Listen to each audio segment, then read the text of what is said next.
no conozco, así que para los que no me conocen, mi nombre es Nahuel Spalding, soy médico veterinario, soy gerente técnico en la empresa Cladan, Nutrición y Salud Animal. Cladan es una empresa medianamente joven que tiene 19 años de antigüedad. Se creó por allá en el 2003, arrancó un poquitín antes, pero formalmente arranca en el año 2003, después de la crisis del 2001-2002. Un grupo de gente, de técnicos y operarios se quedan sin trabajo, trabajaban para una empresa avícola muy grande, y bueno, en ese momento lo que deciden es generar trabajo para sus familias, y una forma que encontraron es seguir haciendo lo que venían haciendo, y de ahí es que nace Cladan, en Nutrición y Salud Animal.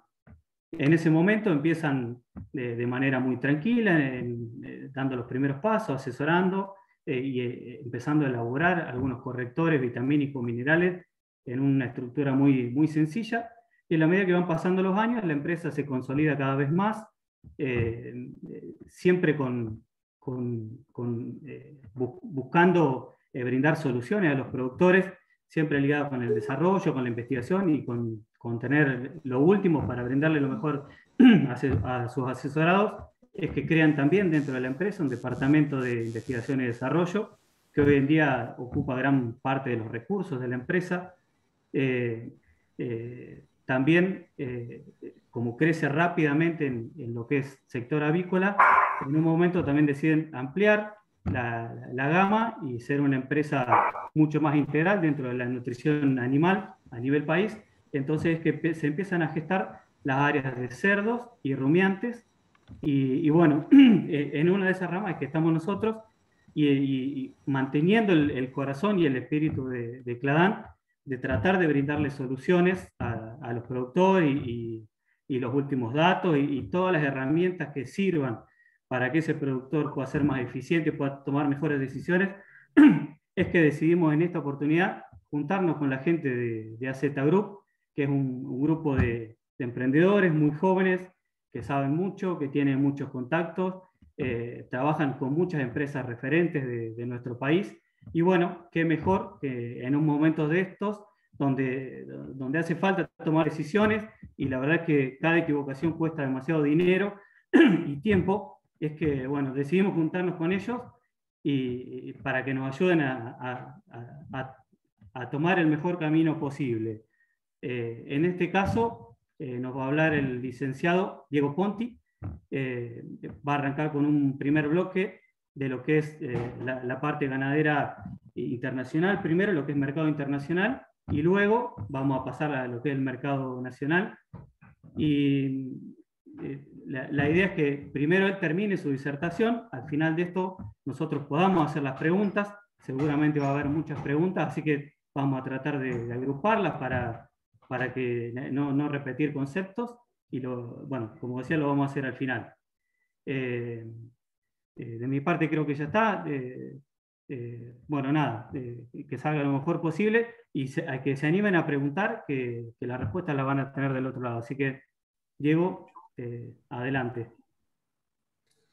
Bueno, ¿qué tal? Buenas tardes a todos. Gracias por sumarse a esta propuesta del equipo de Cladan. Gracias, Nico y Nahuel, por la intro. Y bueno, aquí estamos en esta reunión ganadera, vamos a ponerla así, que va a empezar de esta manera, ¿no? Le pusimos el título hace unos 15 días para que tengan una idea, y cuando pensaba el título para esta reunión, se me cruzaban dos cosas en la cabeza, ¿no? Primero decir, ¿qué vemos cuando estamos viendo el mercado internacional? Es algo que desde AZ lo vemos a diario, trabajando en grupos con empresas ganaderas que continuamente nos preguntan qué estamos viendo, para qué lado puede ir la cosa y demás. Bueno, desde nuestro observatorio internacional veníamos siguiendo el mercado internacional, y me parecía que había un montón de cosas interesantes para contar, porque la verdad que estaba más que interesante y había muchas particularidades que en otros momentos de la historia no estábamos viendo. Eso por un lado. Y después, esto de nuevo hace 15 días, nos encontrábamos con cada vez más rumores, cada vez más amenazas, cada vez más indirectas hacia el sector ganadero y hacia la comercialización de carne. Escuchábamos a un funcionario decir que no le iba a temblar el pulso cerrar las exportaciones, otro que no iban a permitir que suba el precio de la carne. Y de esa forma empezamos de nuevo en la memoria de corto plazo, porque esto no es de mucho tiempo atrás, a recordar las viejas herramientas y los malos resultados del pasado cuando aplicamos estas cuestiones que ahora son amenaza y que en estos últimos días se han convertido en principio en realidad. Todavía falta un poquito, pero en ese sentido hay ya bastantes certezas. Entonces dijimos, bueno, vamos a configurar esta presentación de dos formas. Primero, entender cómo llegamos a esta situación, en qué situación se encuentra el mundo, ¿no? Cómo están los demás países, está bien, cómo está la demanda, cómo está la oferta.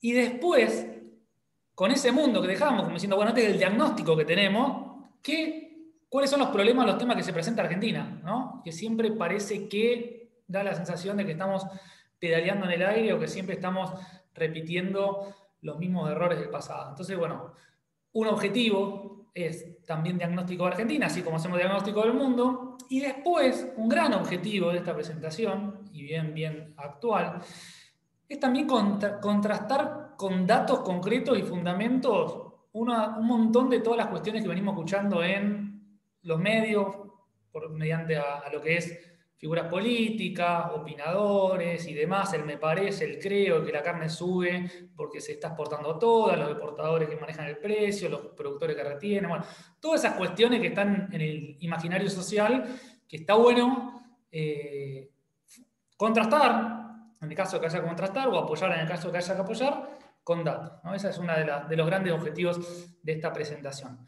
Al final, vamos a hacer un espacio para preguntas, que también es una parte muy interesante de esta presentación. Es decir, bueno, imponimos un poquito y pregunten, y yo responderé, y también repreguntaré también, si es posible, y estaría bueno, entre todos, también ir generando una opinión, alguna formación y quedarnos con algún mensaje.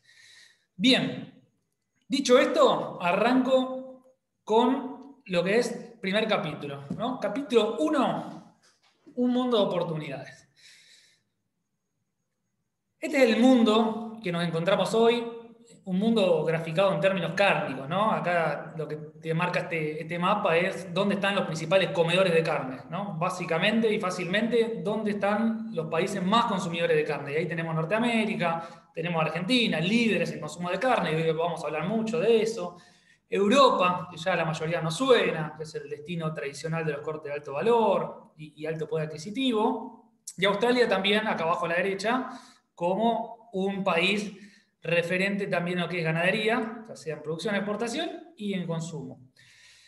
En color más tenue tenemos todo lo que es el sudeste asiático. Y este color más tenue no es para nada una debilidad, sino por el contrario, es toda una oportunidad. Es todo lo que viene creciendo a nivel mundial en exportaciones. Hoy toda la atracción mundial del mercado cárnico viene impulsada por todo el fenómeno del sudeste asiático, encabezado por lo que es China. Hace ya unos cuantos años, la estructura mundial del mercado cambió.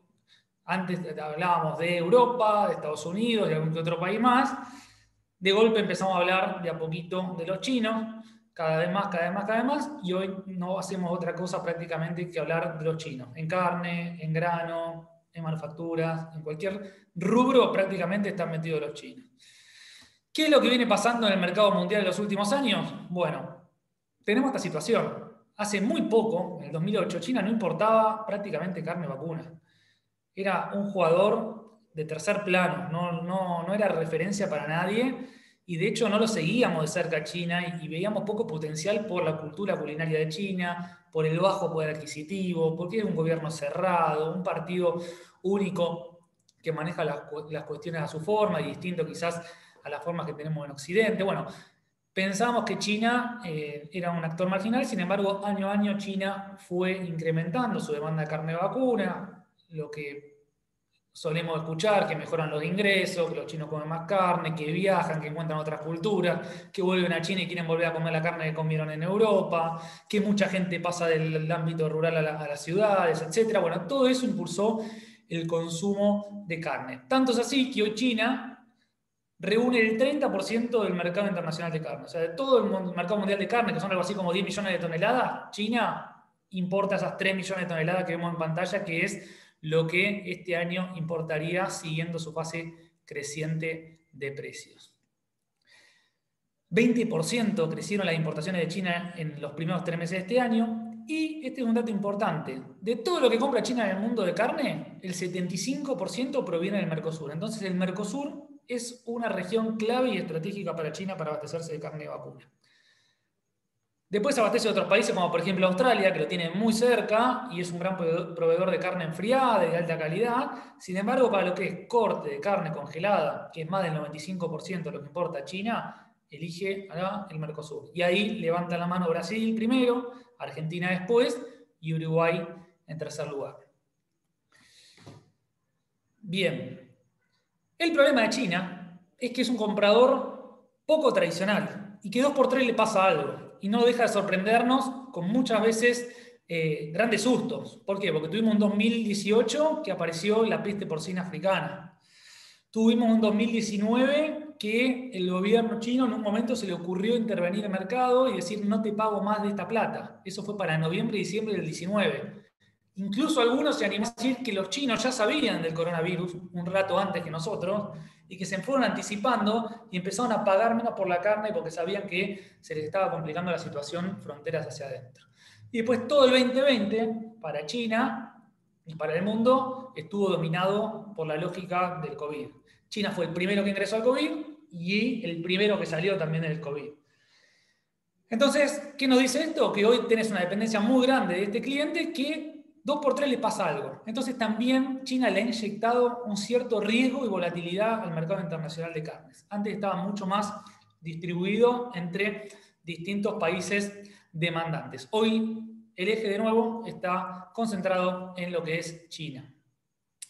Y China, en particular, el año pasado y este año, tiene un montón de situaciones que hacen que cada vez necesite más proteína animal. Tiene la peste porcina africana, que hace rato que no se habla porque COVID la pasó por arriba, pero tuvo que liquidar una cantidad enorme de su stock de cerdos, no resolvió esa peste porcina africana, en un momento empezaron a aplicar vacunas que no estaban certificadas, porque de hecho no hay ninguna cura todavía para la peste porcina africana, y eso generó otras cepas que son menos letales pero más contagiosas. Se pensaba que en un momento ya iban a recuperar el stock, que iban recuperándose a toda velocidad. Sin embargo, las proyecciones del USDA, el Departamento de Agricultura de Estados Unidos, te dicen que los chinos van a importar más carne todavía este año. Entonces China tiene un problema estructural de abastecimiento de proteína animal y somos pocos los países en el mundo que tenemos la posibilidad de acercarle a China esa carne que busca, ¿no? Hay oferentes para cerdo, oferentes para pollo y nosotros levantamos la mano de nuevo en lo que es el comercio y la oferta de carne vacuna. Entonces tenemos China para rato. Esto no es una estrella fugaz, no es un momento concreto en la historia, sino que esta tendencia de China a crecer en el mercado de carnes llegó para quedarse. ¿Y qué viene pasando con los precios? Bueno, acá tenemos 3 ejemplos de lo que nos compra China. Garrón y Brazuelo, que fue en su momento el corte de referencia, que era lo que decíamos, China compra garrón y Brazuelo nomás. Bueno, después sumamos la vaca de conserva, la vaca flaca, la que hoy se habla mucho, ¿no? Que te dicen, che, no cierra las exportaciones porque lo que te está comprando China, que es tu principal cliente, es vaca flaca, que acá en Argentina no comemos vaca flaca. Nadie se come en la casa un asado de vaca de conserva ni vaca manufactura. Entonces la vaca flaca y de garrón y Brazuelo fueron muy demandados por China, colaboró mucho para darle precio a esas categorías, sobre todo para los criadores, que es un producto de descarte, ¿no? Es un resultado de la ineficiencia productiva, vender vaca vacía o vaca flaca que quizás ya terminó su ciclo productivo. Bueno, estos productos empezaron a subir de precio porque desde el año pasado China viene recuperando su economía y este año vuelve a esas famosas tasas chinas de crecer su economía entre un 8 y más por ciento. Entonces veníamos con precios más que sostenidos y estaba recuperando los niveles pre-pandemia. Fíjense, en el 2019, antes de la pandemia, los precios que había llegado a alcanzar China, ¿no? Hoy viene recuperándose. Sin embargo, no son precios para nada locos, ¿no? Acá ya les tiro un primer disparador en lo que es China, el gran comprador, el gran demandante, la necesidad total de carne. ¿Tiene precios firmes? Sí. pero no son precios exorbitantes. No es que el mercado internacional hoy está descontrolado con precios exuberantes como lo podemos llegar a ver quizás en los granos. Y en lo que es Argentina, las exportaciones vienen creciendo año a año desde el 2016. Antes prácticamente estábamos moviéndonos en torno a las 200.000 toneladas, pero a partir del 2016 se desregulariza el comercio internacional de carne y Argentina empieza a crecer, empujado en gran parte por China y también por una gran competitividad de precio, ¿no? Durante muchos años Argentina fue muy barato en términos de precio de la hacienda en dólares y eso también colaboró para potenciar las exportaciones. Justo China coincidía con una demanda de vacas y a Argentina prácticamente le sobraban vacas porque había recuperado su stock de vacas, porque el 40% de las vacas que hay en el rodeo son improductivas, no tienen ningún ternero. Entonces, esa demanda de China se fue cubriendo bien con vacas e incluso eso tampoco generaba una distorsión en los precios. Después lo vamos a ver qué pasó con la exportación en los últimos años y si eso tuvo un correlato en los precios. La cuestión es que hoy la torta de compradores de Argentina está liderada por ese 75% de China y Europa es una parte mínima, ¿no? O sea, se ha achicado muchísimo en términos comparativos. Fíjense, para tener una referencia, Alemania es un 3,5% de las compras de carne argentina. De todo ese crecimiento exportador, el 85% tiene que ver con lo que creció China. Acá también queda claro un mensaje, que no hay un crecimiento exorbitante del mercado internacional. Si ustedes me preguntan, bueno, ¿qué pasa si no está China? ¿Tenemos un China suplente? No, no hay un China suplente. No hay un segundo que esté más o menos a la par. Y de nuevo, eso le genera a todos los países, no solo a Argentina, una muy buena oportunidad, pero también un alto riesgo de depender de un solo cliente tan imprevisible. Fíjense acá la configuración del mundo. Nuestros compradores en el 2005 y en el 2020. En el 2005 Rusia compraba el 38% de lo que exportábamos y la Unión Europea compraba el 18% y Chile el 11%. 2020 China 76%, Unión Europea pasó al 6%, del 18 al 6%, y Chile el 5% y antes era el 11%. Entonces tenemos un mundo muchísimo más concentrado, un comprador que se destaca y ese comprador que se destaca viene a demandarte un producto que no es el fuerte de tu consumo interno. La vaca flaca, de nuevo, la vaca de conserva, no es el producto preferido para el asado, para los bifes en Argentina. Entonces, tenemos un mundo 2020 en lo que se refiere a compradores, que es muy distinto a lo que teníamos en el 2005, que ahí puede ser con más fuerza la Unión Europea. Bueno, había compradores que eran más compatibles con la demanda argentina. Siempre la aportación y el consumo fueron complementarios, de todas formas, porque Argentina tiene una predilección por el asado, y el asado nadie lo quiere en el mundo. El asado, vacío, matambre, no vale nada en el mundo, nadie lo quiere, nadie lo entiende. Carne, mucho hueso, poca carne, mucho hueso y grasa, nadie quiere, nadie se le ocurre comer asado. Bueno, sin embargo nosotros sí, y a partir de eso hacemos una integración perfecta. Nos quedamos con los cortes que más consumimos, asado, parte de los cortes milanesa, europeos, lomo, bife, los bifes, ojo de bife angosto, bueno, el famoso RAL de Cuesta Hilton. China, garrón, brazuelo, vacas hiperflacas, vaca descarte, que van para comidas tipo guiso, sopas, etc. Otro tipo de cocción, incluso hasta algo similar a barritas de cereales, pero de carne, para que tengan una idea. Es un perfil de consumo muy distinto al nuestro y sumamente complementario. Bien. Y del lado de Europa, nos pasamos al otro lado. El primer subcapítulo es China, el segundo subcapítulo es Occidente. Fíjense que Europa es distinta a la cosa. Estas son las importaciones de carne de Europa en los últimos años. Y hay una tendencia que en Europa se está comiendo menos carne. Tiene que ver mucho con estas cuestiones de plantearse sobre cuestiones de bienestar animal, cuestiones ambientales, crecimiento del veganismo, crecimiento de los que se llaman flexitarian, gente que come solamente tal vez una vez por semana carne y quiere que sea orgánica, de pradera, que no haya pasado por confinamiento, que haya buen trato animal, quiere tener información de la familia que lo produjo, dónde lo produjo, etc. Entonces come menos carne, pero más que se compensa por el valor. El europeo de alto poder adquisitivo está dispuesto a convalidar el precio que sea con tal de comer sin culpa, si quieren. Entonces, venimos con un consumo en baja, pero con todo el potencial para crecer en valor. ¿Qué situación nos presenta Europa hoy, la foto de hoy? Bueno, una situación en que los precios todavía no representan lo que está por venir, ¿Qué es lo que está por venir? Básicamente lo que dice la noticia del diario. Europa avanza el desconfinamiento, mayores permisos para la vida social y económica. Europa coincide en dos cuestiones hoy en día. Uno, el avance de la vacunación. Y dos, la llegada del verano. Acá tenemos un gráfico que está interesante, que se le preguntó a la gente, bueno, la intención en vacunarse. Entonces respondían si ya estaban vacunados o si tenían pensado vacunarse. Porque en un momento mucha gente no quería vacunarse. Por más que esté la vacuna, decían, no, mira, yo no me quiero vacunar porque desconfío de la vacuna, porque tiene un chip, porque no sé qué. Bueno, hubo un montón de versiones que ustedes habrán escuchado. No son solo argentinas, sino que en todo el mundo está pasando eso. En Estados Unidos te invitan a una cerveza gratis y un pedazo de pizza gratis con tal de que te vayas a vacunar. Una vez que vacunaron a toda la población de riesgo, a todo aquel que se quería vacunar, están buscando a la gente que no quiere vacunarse o que está esperando que pase más tiempo. Pero bueno, la intención de vacunación viene creciendo porque las vacunas resultan ser bastante seguras, con pocos efectos secundarios, y eso permite que haya más vacunación, que haya mayor inmunidad en la población. Empalmado con el verano, tenemos el regreso de los famosos servicios gastronómicos. ¿Qué es eso? Hotel, restaurante, catering, eventos institucionales. Todo lo que en pandemia quedó cancelado.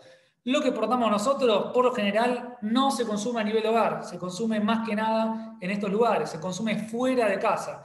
Con la pandemia, ese circuito gastronómico se nos canceló y los precios de la cuota Hilton, por ejemplo, se destruyeron. Llegó a valer $6.500 la cuota Hilton, que es un valor mínimo histórico. Entonces, para lo que es Europa de aquí en adelante, tenemos una oportunidad enorme porque los europeos van a necesitar carne, porque están volviendo a la normalidad, porque se quieren tomar una revancha de tanto tiempo de aislamiento, después del invierno, después del otoño. Bueno, es el momento de Europa el segundo semestre del año. Acá para que tengan una idea de los precios, y de nuevo, la volatilidad que absorbió el mercado de las carnes. Esto no era normal en otros momentos de la historia. Era mucho más estable el mercado cárnico. Sin embargo, con la pandemia también generó una cierta volatilidad. Fíjense, en julio del año pasado, pleno verano europeo, que es hacia lo que vamos ahora, el Real Hilton, lo aclaro por las dudas, que es el lomo, el cuadril y el bife angosto, los tres cortes más caros de cuarto trasero del novillo, llegó a cotizarse $2.600, incluso hubo picos de $14.000. Sin embargo, en noviembre 20, cuando estaban por ingresar a un nuevo invierno, pasó a $6.500. Se derrumbó otra vez una nueva ola de contagios, el cierre y demás, generó que se derrumben los precios. Hoy estamos en $10.000 la tonelada. Y acá hay una cuestión a tener en cuenta. De nuevo, los precios internacionales no crecieron fuertemente todavía. No tenemos un factor externo que el mundo está pagando una barbaridad por la carne y que eso nos está arrastrando a nuestros precios. Saquemos esa idea de lado porque eso no está ocurriendo. El promedio de los últimos 10 años de la cuota Hilton está entre $11.000 y $12.000 para los cortes más caros. Hoy estamos en $9.500, $10.000. Todavía no despegó. ¿Está la posibilidad de despegar y alcanzar $14.000, $15.000? Sí, seguro. Pero hoy y hasta ahora el mercado internacional no tuvo precios que digas, bueno, cuidado porque están pagando una barbaridad y eso nos puede llegar a generar un ruido. Y una cuestión interesante también es entender las proyecciones que hace el USDA, el Departamento de Agricultura de Estados Unidos, para todo el mundo. En el sentido de la carne vacuna, analiza los importadores y los exportadores. ¿Y qué nos dice el mapa de proyecciones del USDA? Bueno, nos dice que los dos grandes nichos de venta van a estar muy firmes, porque uno es China, con un 11% creciendo en importaciones este año, y el otro es Europa, con un 14% de crecimiento de las importaciones.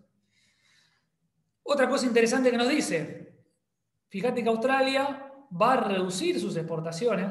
Australia es el tercer exportador mundial de carne. India, el segundo exportador mundial de carne, va a reducir sus exportaciones también, en su momento.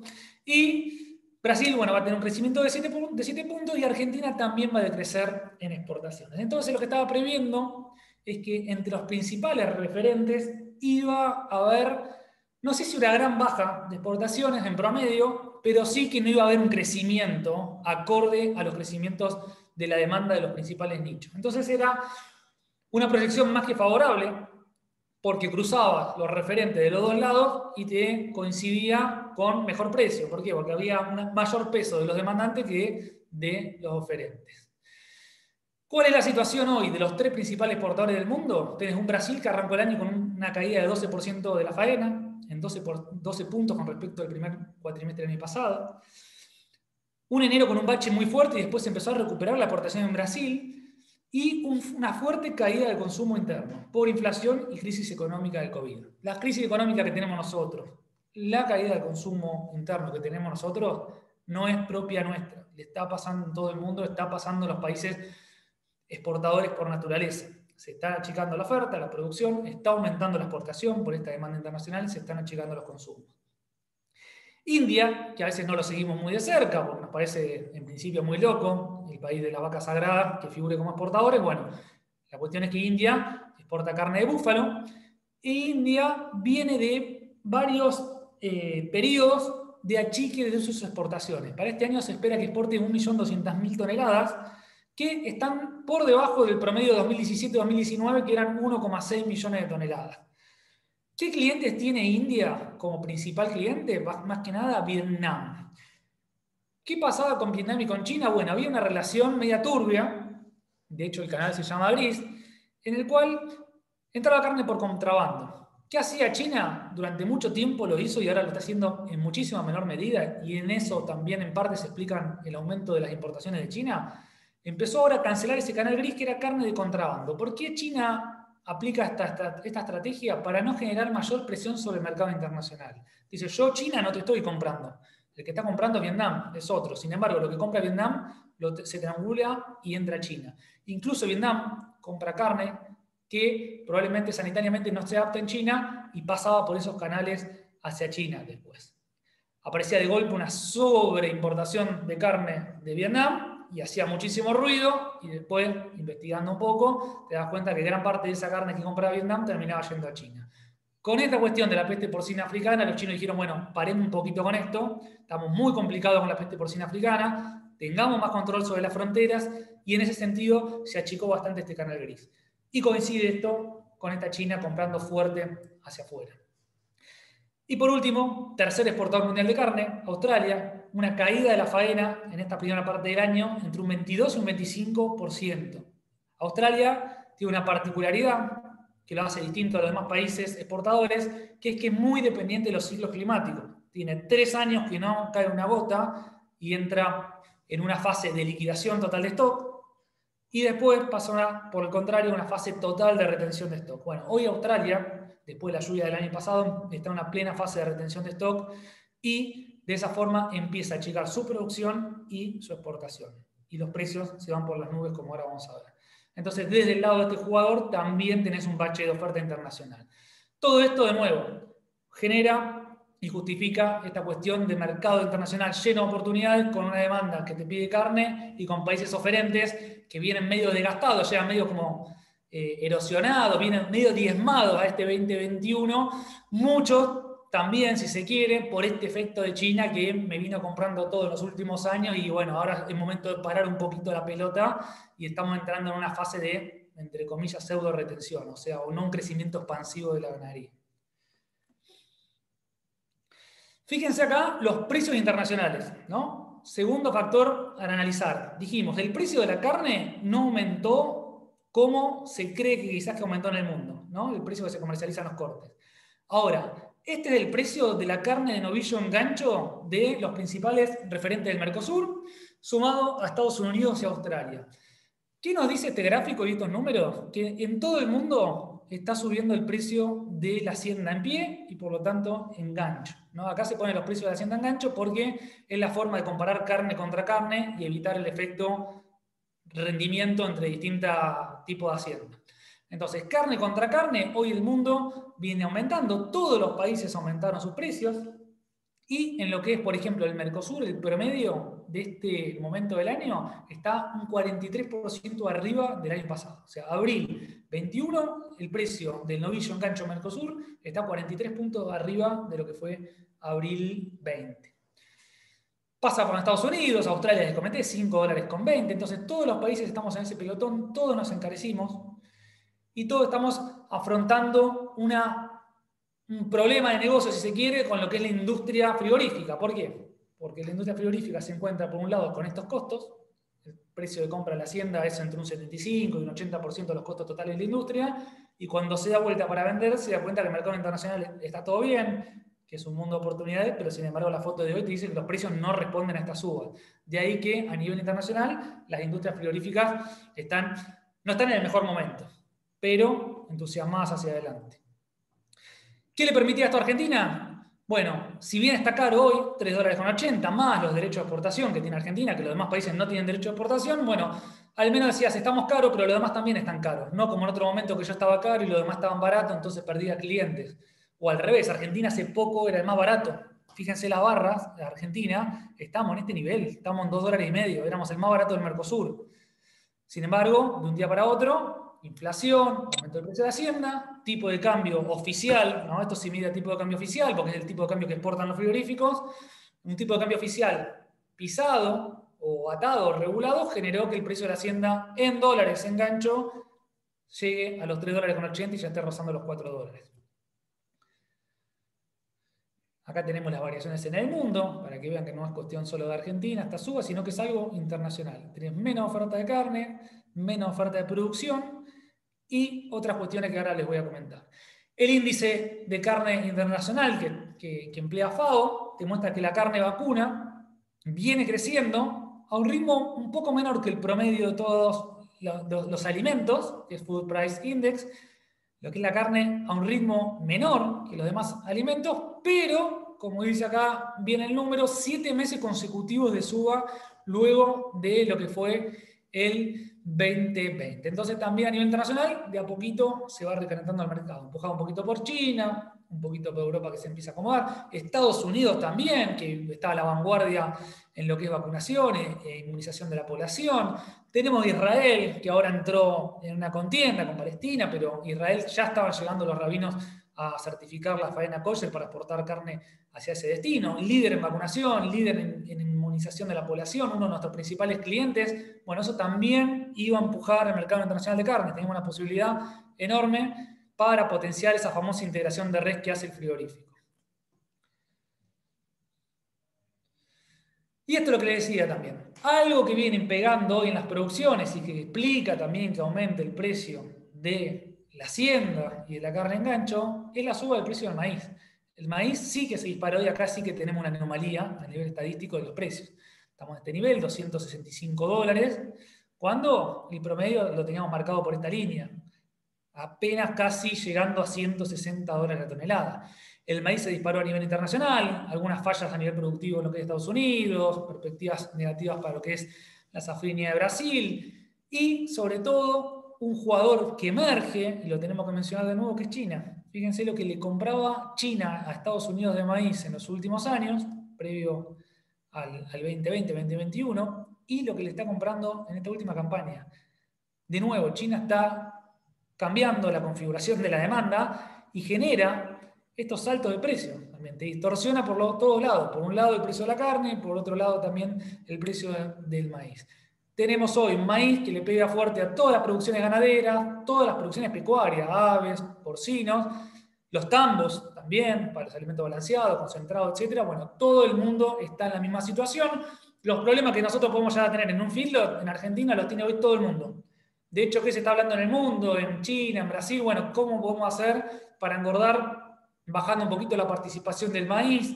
¿Qué pasa si metemos trigo en vez de maíz? ¿Tenemos algún riesgo, acidosis? Pero mira la diferencia de precio. Probemos con esto. Bueno, hoy a nivel mundial, si se quiere, se está tratando de poner cabeza a las dietas y a este precio nuevo del maíz, porque está asumido que este maíz llegó para quedarse por un tiempo. Entonces vamos a tener que empezar a convivir con precios del maíz que están muy por encima de lo que veníamos acostumbrados en los últimos años.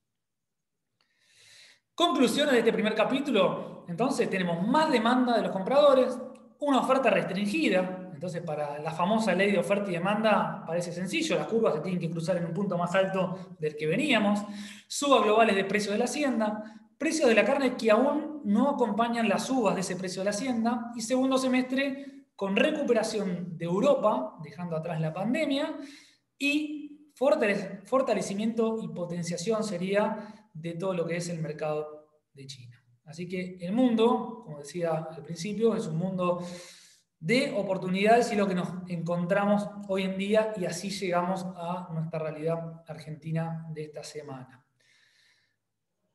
Pasamos ahora al capítulo 2, denominado Nuestro propio enemigo. Y en este capítulo 2, la idea, como les prometí al principio, es hablar sobre la realidad argentina, o sea, cómo nos posicionamos ante esta oportunidad y poner el enfoque en por qué siempre hablamos sobre lo mismo. Es como que recurrentemente y periódicamente volvemos a hablar sobre los mismos temas, ¿no? La semana pasada estaba dando una nota en un canal y siempre decía lo mismo. Hoy me estás preguntando por esto que me preguntaron hace unos años atrás y seguramente en 3 años vas a preguntar sobre lo mismo, o 5 años, porque siempre estamos en la misma referencia circular. Siempre estamos discutiendo o tirando de un lado a otro sobre una escasez, ¿no? Nos paramos sobre la misma porción de la torta de siempre. Tenemos más población por un lado, más ganas de consumir por otro lado, nuevos compradores. Bueno, el problema de Argentina es que siempre discute sobre los mismos temas porque no los soluciona. Trata de ir por un lado, trata de ir por el otro, trata de aplicar herramientas que no son convenientes, esas herramientas convenientes no dan resultados, se destruye, terminas en una situación peor del inicial, pasa el tiempo, te vas olvidando, volvés a tener el mismo problema, volvés a aplicar la misma herramienta y, como dice la frase de Einstein, no pidas tener resultados distintos, se hace siempre lo mismo. ¿Qué tenemos en este capítulo 2 entonces? Primero, la película. Esta ya la vi, la película, ¿no? Lo que comentaba recién, hace muy poquito, no tengo que tener pero muy buena memoria. La vi en color, incluso creo que la vi en HD con una tele que ya no era cuadrada, la vi con una TV plasma, un LED.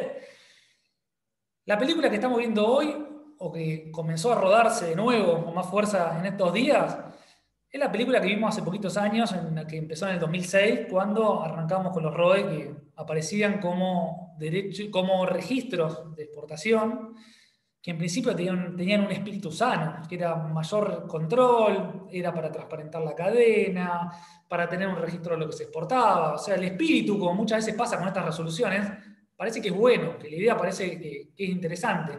Sin embargo, con el tiempo esos ROE se terminó convirtiendo en una herramienta muy poderosa que utilizó el gobierno de turno en contra de la comercialización de carne en el extranjero, es decir, sobre las exportaciones. Primero tuvimos un cierre en el 2006, previo también a un mundo de oportunidades. Algunos quizás que se acuerda, 2006, año de Mundial de Fútbol en Alemania. Alemania, plena Europa, principal comprador y consumidor dentro de la Unión Europea. Bueno, ese año que pintaba para mágico, para Argentina, tanto para el mercado mundial como para el mundial en sí mismo, terminó siendo un desastre, porque en marzo, el 9 de marzo del 2006, se anuncia un cierre de exportaciones por 180 días. Después ese cierre de exportaciones no se llegó a cumplir a los 180 días. A partir del 26 de mayo empezó de nuevo a fluir un poco la exportación, pero ya con un sistema de cupos, trabas, arbitrariedades, etcétera, que hicieron que el mercado exportador de Argentina se derrumbe. Pasamos en el 2005 de exportar 770.000 toneladas a estar en una meseta de unas 200.000 toneladas. Eso generó una caída del stock, perdimos la mitad del stock de los novillos, en el medio tuvimos una de las secas más importantes de la historia, 2008-2009, y eso colaboró para también perder esas famosas 10 millones de cabezas que siempre mencionamos. En fin, fue todo muy, pero muy malo, y de hecho todavía hoy no nos recuperamos de eso. Hoy el stock de Argentina no llega a estar en los niveles pre-intervención 2006. Sin embargo, como le dije, el tiempo fue pasando, las caras fueron cambiando y la película vuelve a presentarse en los cines con algunos actores que quizás que en su momento eran de un papel secundario y hoy están en un papel primario, otros actores nuevos, pero bueno, la lógica parece ser la misma. Y siempre volvemos a hablar sobre los mismos temas y siempre volvemos a plantear el comercio de la carne como un comercio de exportación o consumo, ¿no? Siempre es el O, ¿no? Especialmente en gobiernos de este tipo de bandera, tienen como una ideología del O, ¿no? O consumo o exportación. Parece que el I no funciona, la cuestión de complementariedad. Entonces, cuando tenemos que decidir entre uno y otro, hay que descartar, es la opción de achicar la torta, es la opción del corto plazo, es la opción de soluciones inmediatas, pero perpetuidad para los problemas. ¿Qué tenemos, qué venimos teniendo ahí como un recorrido en los últimos años? Bueno, tenemos esta situación. 2006 al 2015 tuvimos la moda ganadera del consumo. ¿Por qué? Porque básicamente la carne tenía que ir para el consumo interno. Se instala en Argentina ya hace décadas, creo yo, esta idea de que la carne tiene que ser un bien público, pero con riesgo y con inversión privada. Cuestión que entre 2006 y 2015 se asignó a la ganadería argentina el rol de abastecer el mercado interno. Entonces se liberaron, se controlaron, mejor dicho, se restringieron mucho las exportaciones y por otro lado se aplicaron algunas herramientas para potenciar la oferta de carne al mercado interno. ¿Cuáles? Bueno, algunos quizás que se acordará, por ejemplo, compensaciones para los feedlots. ¿Cuál es la idea?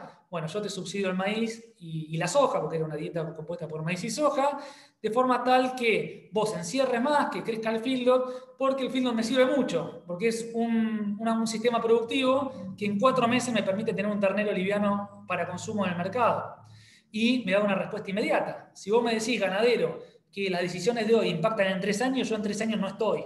Entonces, dentro de lo que es ganadería, lo que más me sirve es el feedlot. Oferta inmediata en el corto plazo. Y así fue que con este mecanismo de compensaciones se trató de volcar carne, más carne de hacienda más liviana en el corto plazo para el consumo interno.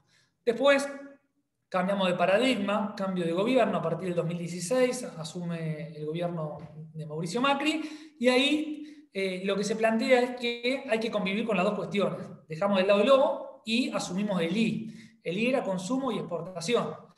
Ahí, en esos años, coinciden dos cosas que hacen que exploten las exportaciones de carne vacuna. Por un lado, China. Por el otro lado, como le dije antes, la competitividad argentina. Y por el otro lado, que es a nivel más que nada estadístico, Argentina venía de un piso muy bajo. Entonces, lógicamente, empezó a crecer en exportaciones a pasos agigantados. Y después llegamos al 2019 con elecciones de nuevo y cambio de gobierno de nuevo. Por eso ahí le decía que tenemos actores que medio que se van reciclando, ¿no? Estos ya los conocimos en un momento, quizás que estaban con los roles invertidos. El que era de reparto pasó a ser principal, el que era principal de reparto, pero más o menos se van compartiendo el protagonismo entre todos. Pasamos a un modelo que era en principio productivista también, consumo, exportación, mano de obra, valor agregado, industria, trabajo, etcétera, la promesa famosa del asado, etcétera. Íbamos a sacar las macetas de dentro de la parrilla. Sin embargo, las cuestiones se fueron complicando. Mientras los precios estaban más o menos estables para el gobierno y la inflación parecía estar más o menos controlada, la cuestión marchaba. Sin embargo, cuando empezaron a quemarse los papeles, cuando empezó a complicarse aún más la economía, cuando empezó a caer aún más el salario, el poder de compra de la población, cuando empezó a caer el consumo y cuando empezó a subir el precio de la carne, ahí empezaron con primero las amenazas y después las medidas. Hoy estamos quizás en el epicentro o en la cresta de la ola en ese sentido, que es la noticia de esta última semana, del lunes, a las 8 y algo de la noche, que anunciaban cierre por 30 días de exportaciones. ¿Para qué cerrar las exportaciones? Para reacomodar el comercio local. ¿Cuál es la premisa? Que la exportación es la culpable de que nosotros tengamos los precios de la carne en constante crecimiento. Entonces se enfoca hacia la exportación y en estos días se va a presentar alguna propuesta comercial, que implica obviamente más regulaciones, con tal de hacer un mercado, lo trato de decir del lado del gobierno, o sea, con el sombrero de gobierno, tratar de transparentar el mercado y ordenar la lógica comercial. Por el momento no sabemos nada. De hecho, las exportaciones no están cerradas oficialmente porque no hay ningún tipo de resolución, entonces nadie me puede prohibir exportar hasta que no haya una resolución que salga del boletín oficial. Sin embargo, en estos días seguramente tendremos novedades. Bien, dicho esto, ahí tenemos cada uno con su categoría, el feedlot con los terneros de consumo 2006-2015, consumo más exportación. Acá la figura fue la vaca, ¿no? Es como que cada gobierno tuvo su categoría de moda, de referencia. En esta época le podemos poner el ternero filotero, hacienda liviana, en la vaca, traccionada por China, y en que está ahí medio cubierto con una mantita gris, podía llegar a ser el novillo de Alberto. Una lástima porque todo parecería indicar que íbamos en ese sentido. estábamos viendo que, ya sea por cuestiones internacionales o por cuestiones locales, en el mercado local, las relaciones de precios, la producción iba hacia modelos de engorde de más largo plazo, más recría, más pastura, más kilos a faena, apuntar hacia la exportación. Bueno, íbamos a empezar a ver de a poquito los resultados de esta cuestión de cambiar un poco la lógica productiva y seguir potenciando ese I, literalmente, consumo y exportación. De hecho, estábamos consumiendo animales un poco más pesados en el mercado interno, los supermercados lo entendían bien, que le convenía una parte exportar y otra parte ponerla a los fines de semana en oferta. Bueno, íbamos hacia un modelo que nos permitía ilusionarnos con este novillo que ya sabemos todo, que quizás es más costoso, más tiempo para movilizar las inversiones, pero se posicionaba como candidato a volver después de mucho tiempo, que no estaba presente, estaba desaparecido prácticamente desde el 2005, ¿no? A partir del 2006, 50% menos de novillo en stock. Hoy todavía tenemos una participación de novillos muy baja, pero de a poquito se estaban dando las cosas para sumar más kilos, ya sea por relaciones de compra-venta que estaban muy caras para el engordador y tenía que sumar más kilos, ya sea por un maíz caro que te empujaba un poquitito a hacer pasturas, verdeo y recrías más largas, pero todo estaba alineado en ese sentido. Paso. Ahí estamos. Y el problema de Argentina, de fondo, que muchas veces no se habla, empieza por este lado, ¿no? Últimos años, fíjense las velocidades con que crecen estas tres variables. Uno es la producción de carne, otro es el consumo de carne y otro es la exportación de carne. Dijimos, bueno, vamos a poner el 2015, el año como base 0, base 100 en este caso, y a partir del 16 nos vamos a ir moviendo para adelante. ¿Y qué te dice esto? Bueno, que la exportación creció más de 4 veces con respecto al 2015, mientras que la producción, en azul, creció solamente un 16%. Y el consumo de carne incluso decreció en 10 puntos.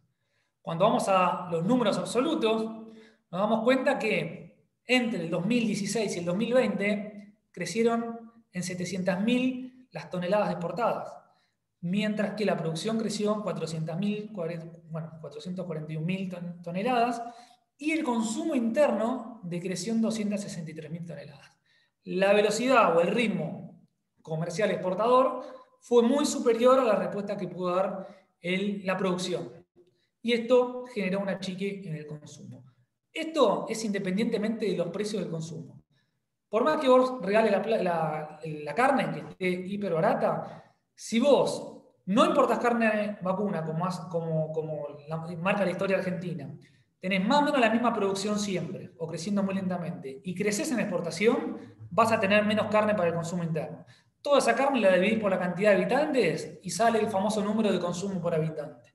Entonces, eso es independiente de los precios, ¿no? Podemos tener una economía súper pujante, con salarios crecientes, sin embargo, si vos no producís más y exportás más, vas a tener menos consumo.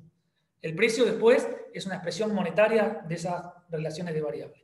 Y esto es lo que le vino pasando a Argentina en los últimos años. El consumo por habitante que viene cayendo hace rato, esto 2008, 2009, 11, 12, bueno, viene cayendo ya prácticamente estructuralmente, ya no hablamos de 65 ni de 70 kilos por habitante, hoy estamos hablando de 45, 48 kilos por habitante. El precio de la carne al consumidor viene subiendo, y esto lo vemos en los últimos meses. Sin embargo, también miremos un poquito la película, ¿no? Hoy empezamos este capítulo hablando de la película. Fijémonos que desde el 2016, de enero 16 hasta noviembre 19 prácticamente, me tomo el atrevimiento de considerar este pico también, los precios de la carne vacuna perdieron contra la inflación. Cada vez que baja esta rayita, significa que la inflación fue más elevada que el precio de la carne. Estaba haciendo en estos días un ejercicio de 63 meses. En 63 meses, en 41 meses, de los últimos 63 meses, en 41 meses, el precio de la carne vacuna se movió por debajo de la inflación. Solamente en 22 meses la carne vacuna se movió por arriba de la inflación y sobre todo esto se ve en los últimos meses en la parte que está. Entonces parecería ser el juego de que vale solamente cuando la carne sube. Cuando la carne baja, yo nunca la vi en la tapa de un diario. Jamás vi la tapa de un diario que diga otra vez la carne perdió contra la inflación, otra vez el precio del ternero pierde por goleada contra la inflación, otra vez los números de la cría dan pérdida. Siempre noticia cuando sube y cuando está por arriba, ¿no? Si son 2 o 3 meses, va al diario directo, es lo que le interesa a las noticias. Cuando es baja, yo al menos, quizás después me dirán ustedes en la ronda de intercambio, si alguna vez vio en la tele, alguno otra vez baja la carne, qué barata está la carne. Parecería ser de nuevo, bien público, riesgo de inversión privada, ¿no? Tiene que ser un derecho contraído que la carne tiene que ser barata en Argentina. Y hablando de la carne en Argentina, dijimos, bueno, vamos a compararlo con otros países también, a ver qué pasa. Y cuál es la situación de este 2021. Porque dije, está bien, el consumo de carne vacuna viene cayendo, y se lo mostré recién y preocupa. Ahora, cuando analizo el consumo total de proteína en Argentina, me doy cuenta que somos el segundo consumidor mundial de proteína animal. Lo primero que se me ocurre en la cabeza literalmente es de hambre no nos morimos en ese sentido. O sea, no que nos falta proteína animal, ¿no? Tenemos un montón de problemas económicos, de pobreza, indigencia, etc. Pero en lo que es oferta de proteína animal, estamos más que sobrados. Estados Unidos consume un 5% más de proteína animal que nosotros. Sin embargo, Estados Unidos tiene un PBI per cápita, o sea, todo el ingreso de Estados Unidos por habitante es 7 veces mayor al de Argentina. Si nos comparamos, por ejemplo, contra el 2005, año previo al cierre de exportaciones, en el 2005 el consumo total de proteína animal no superaba los 90 kilos, estaba en torno a los 90 kilos por habitante. ¿Qué pasaba? Se consumían 21 kilos de pollo, y hoy se consumen 49 kilos de pollo. Se consumían 6 kilos por habitante de carne de cerdo, y hoy se consumen 16 kilos por habitante de carne de cerdo.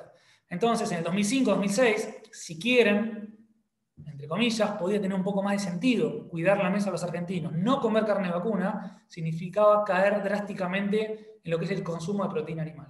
Sin embargo, repito, somos el segundo país consumidor de carne vacuna en el mundo, con un PBI que no tiene por cápita o con una economía que no tiene correlación con ese poder de compra de la población. Miren este gráfico que me gusta mucho mostrar, y por suerte o por desgracia lo tuvimos que reflotar. ¿Qué te dice este gráfico? Dos cuestiones muy claras. En verde, el precio de la carne constante al consumidor. Por las dudas recuerdo, cuando es constante es que se le descuenta la inflación, no es el corriente. El corriente en un país como Argentina, con inflación de 50 puntos, siempre va para arriba. De nuevo, el constante cuando baja significa que la inflación le ganó el precio de la carne, no quiere decir que la carne bajó, ¿no? Quizá en términos corrientes, en la diaria subió, pero la inflación fue superior. ¿Qué me dice esto? Que estamos en este nivel. El 2020 lo terminamos con un precio de la carne en torno a 580, acá, ¿no? Sí, 582 pesos. Estos son los 3 principales cortes consumidos, el asado, bola de lomo y nalga, con un nivel de exportación de 900.000 toneladas. ¿Qué pasaba cuando exportábamos prácticamente nada? 200.000 toneladas. Me voy a fijar, a ver, exportación baja, seguramente la carne debe estar baja. 2011, 12, 13, promedio de la carne a plata de hoy, estábamos entre 650 y 700 pesos la carne. Pongámosle 660 pesos. 650 por acá, 630 con 200.000 toneladas exportadas. Entonces acá no hay argumento de que si cerró la exportación o si ponemos cupo, exportás hasta 200.000 toneladas, mira, vamos a encontrar la solución porque ya lo hice, me sirvió. No, todo lo contrario. Estaba más cara la carne cuando exportaba 200.000 toneladas que ahora cuando exportamos 900.000 toneladas. Esto para cumplir un poquito con el objetivo inicial, ¿no? Vamos a poner números y datos a las opiniones o a las charlas de pasillo. Producción de carne viene creciendo lento, como le dije, y el stock viene creciendo lento. Y esto tiene que ver, bueno, con bajos índices productivos, bajo peso de faena, falta de opciones de financiamiento, altas tasas pasivas, ¿no? Me dicen, bueno, no te conviene la parte productiva, te conviene quizás ir hacia lo financiero, precios de hacienda atrasados y alto porcentaje de plan faena. Esto es un cóctel no de ahora, sino de todos estos últimos años, y un factor común que es clave, y esto nosotros lo vemos en la diaria con todas las empresas que asesoramos y que trabajamos, es la falta de reglas de juego claras. En una actividad de tan largo plazo, que piensa en 3 años, tiene que tener reglas de juego claras. Y en ese sentido, en este último tiempo, no sucedió eso. Y en ese sentido, lo que pasó esta semana es lo peor que le puede pasar a una regla de juego clara. Si hoy tengo que tomar una decisión para 3 años, la verdad que no me está ayudando en nada. Y eso no se entiende, ¿no? No se entiende desde los decisores de políticas públicas. Después, en todos estos años, algunos me van a decir, bueno, Pedro, el precio de la cría, el ternero, es espectacular lo que vale, es el mejor precio de los últimos 10 años. Perfecto, y es verdad. Cuando analizás el negocio, este negocio en particular, fue muy bueno. Cuando analizás en la vida de la empresa, te das cuenta que tuviste en los últimos 10 años 2 momentos de buenos precios. Y esos momentos de precios duraron entre 5 y 6 meses, para poner un ejemplo. Todos los demás momentos fueron malos. Entonces, con un momento bueno de precio que te cerró un negocio no es suficiente para que vos digas, bueno, vamos con todo, vamos a crecer, vamos a comprar vientre, vamos a retener más hembra, vamos a invertir en pastura, verdeo, porque la verdad que los precios están buenos, van acompañando, no hay distorsión institucional, veo que el mundo demanda carne, me doy cuenta que si crezco en escala y soy más eficiente productivamente tengo mejor resultado, entonces le pongo energía a esto. Bueno, todo eso no viene sucediendo en Argentina. Entonces a veces cuando los políticos se preguntan, bueno, el problema es que la producción de Argentina es distinta porque es lenta la ganadería, bueno, la respuesta está en estas cuestiones. Los buenos momentos son efímeros. En el 2018 los frigoríficos estaban en su mejor momento y todos decíamos, bueno, los frigoríficos, qué margen que tienen, se la están quedando toda. Y después digo, pará, porque estos tipos vienen de 10 años que se cansaron de perder plata y ahora están haciendo plata. Bueno, hay desacoples hasta que se llega a todo un equilibrio. Hoy el frigorífico está con la exportación cerrada y con el precio de la hacienda de Argentina más cara del mundo prácticamente, del Mercosur. Y hasta hace poquito tenía el precio más barato del Mercosur. Entonces también hay que analizar siempre las películas y los momentos. No agarrarse de un punto en particular, de un momento bueno, cuando es la excepción y no la regla. Para que crezca el stock, para que crezca la producción, tienen que darse estas cuestiones. Al margen de Argentina, en el mundo en general, de todas formas, nos encontramos que a todos los países en realidad le cuesta producir más carne. Le cuesta, si bien aumenta en eficiencia, hay más tecnologías, nutrición animal, etcétera, se intensifican las producciones, cuesta mucho crecer. Hay mayor competencia por uso de la tierra, una agenda ambiental mucho más agresiva, menor superficie, migraciones de campo, ciudad, menor superficie ganadera, avance de la agricultura. Bueno, hay un montón de cuestiones. Intercambios generacionales, padre productor, hijo que no es productor. Bueno, hay un montón de cuestiones que a todos los países, por una cuestión o por otra, le genera una dificultad para crecer en producción. ¿Cuál fue el país que creció una barbaridad en los últimos años y rompió la regla? Brasil. ¿Por qué Brasil? Bueno, es justamente lo que se está cuestionando hoy. ¿Cuánto de lo que creció es por ser más eficiente productivamente, siendo más intensivo, o cuánto es debido al haber sido extensivo? Seguramente la mayor explicación de ese crecimiento exponencial está sobre un avance sobre el territorio que antes no era ganadero ni siquiera era agrícola. Hoy, a la hora de hacer negociaciones con Europa, lo primero que dicen los europeos, no quiero comprarte carne de un establecimiento que venga, que sea un establecimiento ex Amazonia, hoy establecimiento de cría.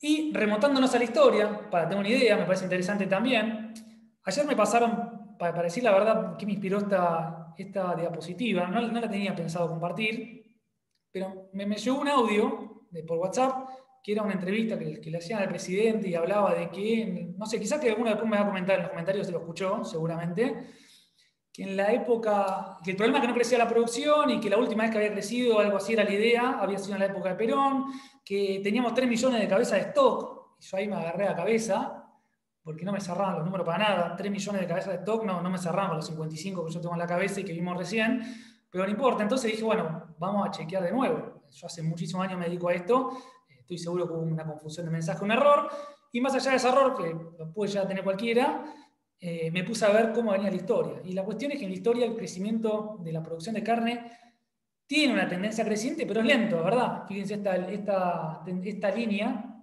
en el tiempo arranca en 1930 y acá estamos en 2020. En 1948 producíamos 2 millones de toneladas de carne. Hoy, en el 2020, producimos 3 millones de toneladas de carne. Hoy somos 45 millones de argentinos. En 1948 éramos muchísimo menos. No tengo el número en la cabeza, pero la cuestión es que la cantidad de vacas por habitante o la cantidad de carne por habitante se achicó muchísimo. Amplió la demanda interna y también creció la población en el mundo. Y volviendo al tema de las exportaciones, intervenciones y demás, dijimos, bueno, a ver cómo impactan estas cuestiones en los números concretos. A ver, ¿con qué nos podemos llegar a encontrar adelante si no tenés exportaciones? Y de nuevo, es interesante ver un poco la película, ya la tenemos tan a mano. ¿Qué nos encontramos con un cierre de exportaciones en 2006? 3 millones de toneladas producidas. Cerrar la exportación es lo lógico. Se desmotiva el productor, cae la inversión, entras a una fase de liquidación. Entonces, ¿qué pasa? En el primer momento tenés más producción de carne. Y esa mayor de producción de carne, sea lo que sea, termina siendo más kilo para el mercado interno y en un primer momento tenés menor precios de la carne probablemente. Sin embargo, mediano plazo, te pasa esto, te fuiste comiendo el stock, fue más lo que salió que lo que entró, no hay inversión, te fuiste comiendo el capital, las vacas, y de esa forma se te achica el motor, se te achica la matriz productiva y entras en esta fase de liquidación. Después, durante años, Argentina estuvo entre este verde clarito y amarillo, que es como una meseta. En los últimos años, a pesar de que la producción fue más lenta que la exportación, venían creciendo de a poquito, pero obviamente no al ritmo del mercado internacional que iba a otra velocidad. De nuevo, esto que le pasa a Argentina, le pasa también a los demás países del mundo. La producción es mucho más inelástica que la comercialización de carne. Y lo más interesante es esto, precio de novillo en el 2006, antes del cierre de las exportaciones, esto es marzo de 2006, $0,76 el kilo en pie, ¿no? Esto es el dato del Ministerio de Agroindustria. Después del cierre de las exportaciones, intervenciones y demás, incluso empezó a subir un poquito, después se amesetó, y a partir de acá empezó a subir, porque lógicamente empezó a liquidarse la hacienda, se redujo a la mitad el stock de novillo y tuviste un salto estructural de precios. Pasaste de 0,76 a $2, más de un 150% creció el precio del novillo en 5 años a partir de esa medida. Entonces vos aplicaste una medida para contener este precio y acá no lo pudiste contener más, porque acá te mató la regla del mercado, oferta y demanda. Cae la oferta, inmediatamente con una demanda sostenida, por más que esté acotada a lo que es el mundo, te cae tanto la oferta que te dispara los precios. A veces yo he dicho, si vamos a cerrar la exportación, sobran productores. ¿Por qué? Porque el consumo interno argentino no es muy grande. Los 45 millones de habitantes no es una muestra muy grande de consumidores.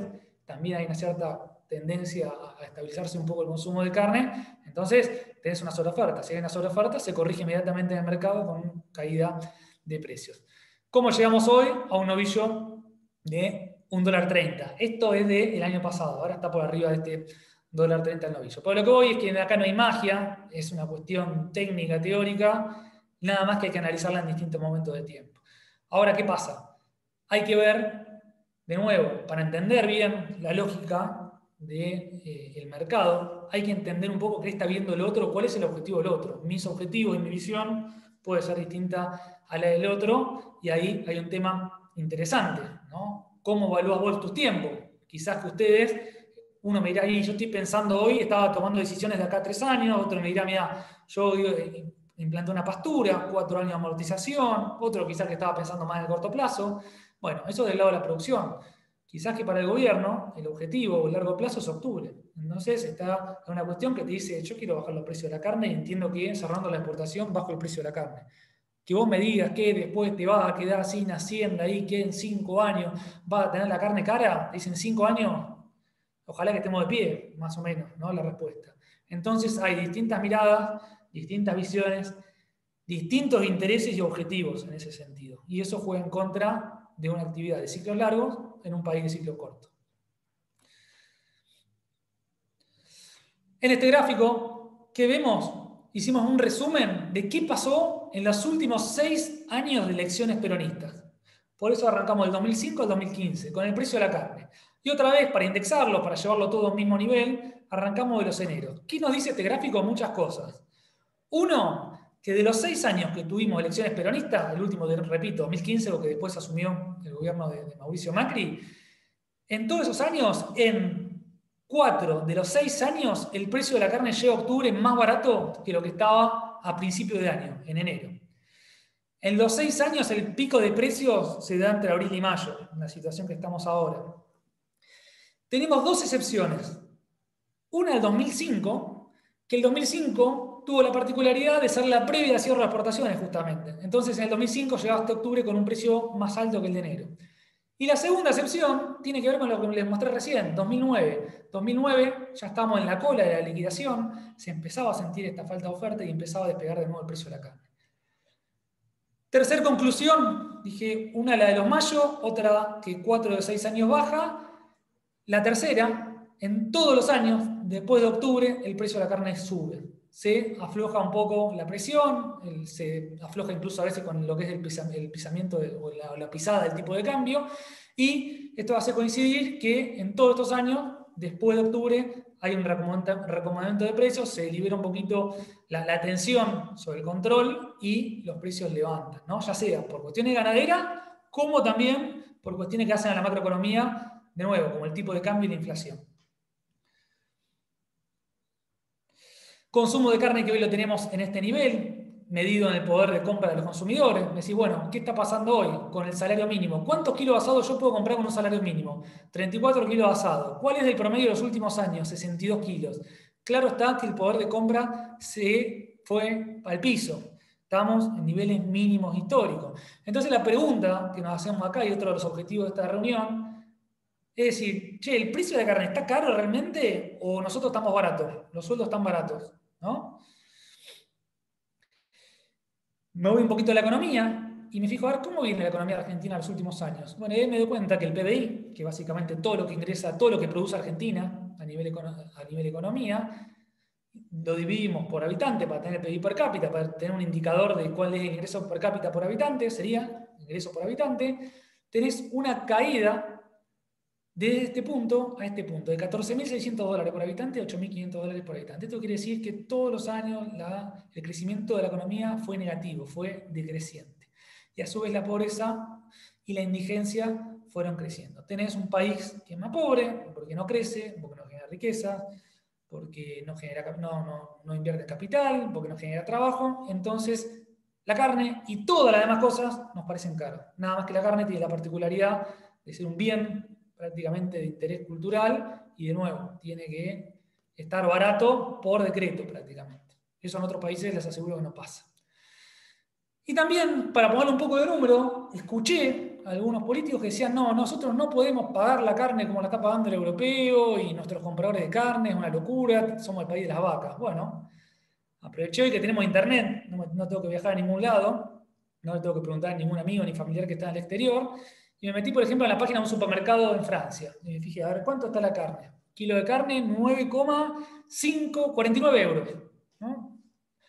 Otro ejemplo, 18,89 euros el kilo. En España, chuletón 20 euros el kilo, solomillo vacuno 31 euros el kilo, 16 euros el kilo, vamos a redondear. China, en dólares, carne de ternera, 12 dólares el kilo. A tipo de cambio oficial estamos hablando, en todos los casos, arriba de 1.000 pesos el kilo de carne. Y si hacemos a dólar realizable, al dólar MEP, estamos entre 1.500 y los 2.000 pesos el kilo de carne. Yo les mostré hoy que el precio de la carne llegaba al 2021 en torno a 600 pesos el promedio en el mercado interno. Entonces, con esto simplemente para decirles que quédense tranquilos que no estamos pagando acá lo mismo que lo está pagando un europeo en la góndola del supermercado. Segunda reflexión que se me ocurre, no sé si segunda, digo segunda, pero quizás que me quedó el número 2, no tiene nada que ver. Una reflexión que la tiro para los comentarios, después si alguno quiere lo conversamos. Se me ocurría lo siguiente, ¿no? Digo, si la carne vacuna de Argentina está cara, ¿no? Tomamos esa hipótesis, somos caros en dólares, ¿por qué no solucionamos el problema abriendo la importación de carne vacuna? ¿Por qué no llenamos el mercado interno argentino de la carne barata de Uruguay y de la carne barata de Brasil? Probémoslo. ¿Cuál es el precio de compra? Coticemos la carne de Brasil.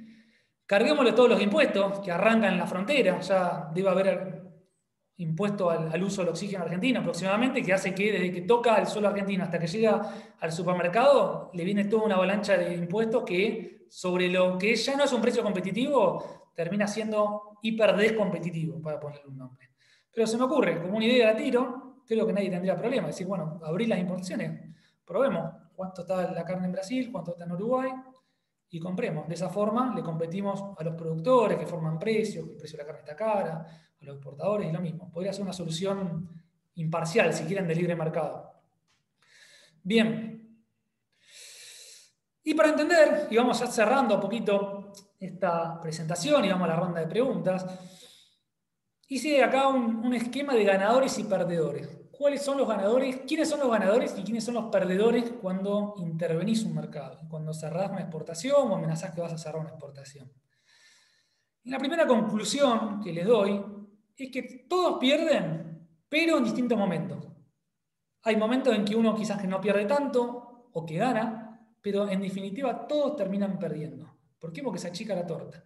Y ahí volvemos a discutir de nuevo basado en las escaseces. Entonces vos tenés un corto plazo que hoy, ¿a quién le perjudica? Al productor. Pregúntenle que fue a vender vaca de descarte, vaca de conserva a Liniers, que se le derrumbó el precio, que no tiene mercado. Pregúntele al que estaba haciendo un novillo de exportación y no sabe qué va a pasar con el mercado exportador. Hace 3 años que viene empujando ese animal, viene trabajando, viene invirtiendo y ahora se encuentra con esta noticia. Entonces, si el exportador, que es mi comprador de Hacienda, no tiene un panorama claro hacia adelante, si le dicen que no va a poder exportar, si le dicen al comprador, al importador en el mundo que Argentina no va a exportar, entonces ya se está dando vuelta y ya está buscando otros clientes, bueno, uno de los principales perjudicados es el productor y el frigorífico exportador.